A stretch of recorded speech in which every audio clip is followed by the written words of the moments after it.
Hi, my name is Jaira, Hi, my name is Jacob. and today we're making hummingbird nectar. And to make hummingbird nectar, you would need refined white sugar and water. Water. Okay, what's the first step on making hummingbird nectar, Jacob? The first step into making hummingbird water is using 1 cup of sugar and 4 cups of water. You can use tap water to make your hummingbird nectar. The water for your nectar does not need to be boiled. Just be sure to stir and shake your mixture until the sugar is fully dissolved in the water. Make sure you only use refined white sugar.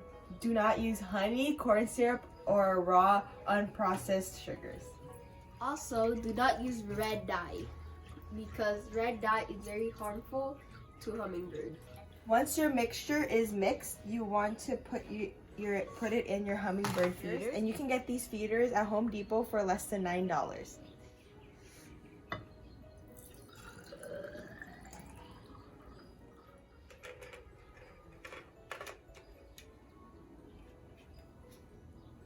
And there you go, your hummingbird nectar. Now they're ready to be hanged.